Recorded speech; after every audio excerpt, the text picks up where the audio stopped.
I've got something quite special today, and that is a classic space set from 1979. Yes, this is set number 483, Alpha-1 rocket base. Let's take a closer look.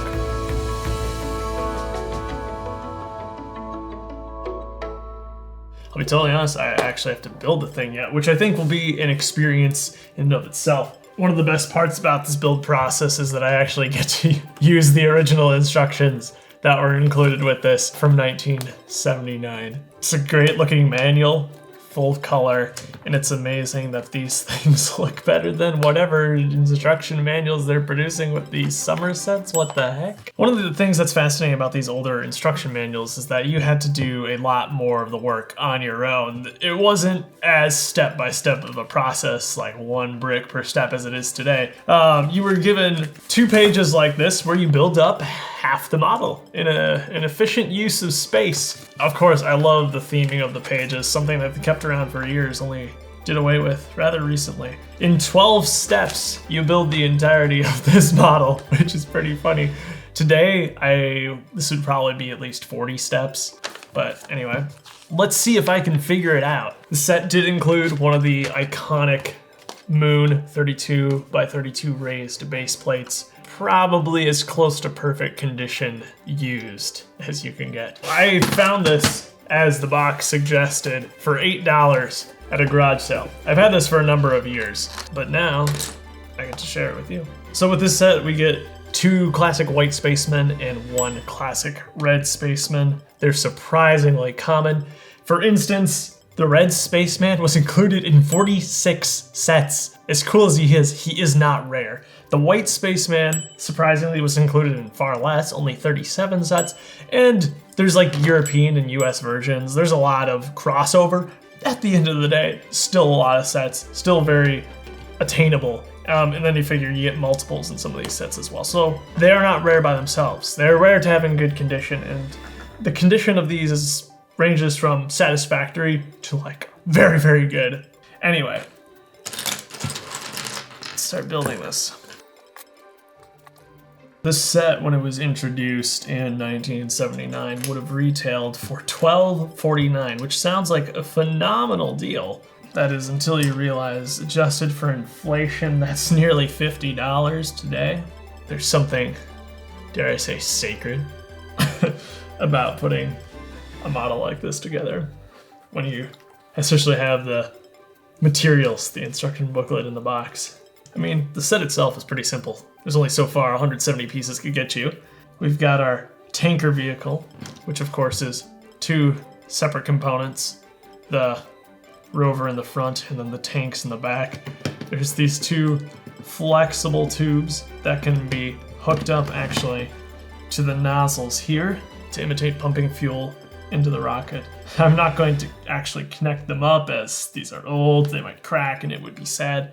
But the concept is obvious and quite fun. There's even wheels to simulate turning the mechanism on and off in all locations. He's got a wheel up at the front and also a control panel behind him with an antenna.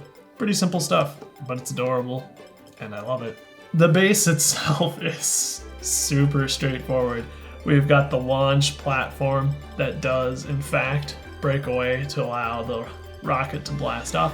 Then we've got the command center over here, which is a lot of that iconic transparent yellow. On the inside, there are 6 printed control consoles, 3 on the bottom, 2 different varieties, and then also 3 on the top, printed on the underside of that inverted slope. We've got a spaceman in there with a walkie-talkie, so he can communicate with our tanker driver. And we also got another spaceman out here on the walk, repairing the rocket. On the top, we have this actually really nice build for a satellite. The only real problem I had with my specific set is that the transparent colors do tend to crack. In fact, when I opened this box, there were 2 shattered 1x1 trans red plates bouncing around, but you can see cracks in most of the transparent pieces. Thankfully, the yellow stuff looks pretty good, but the red and the green, not doing so hot. That base plate needs to be highlighted. It's so cool. Just looking at it just makes me smile.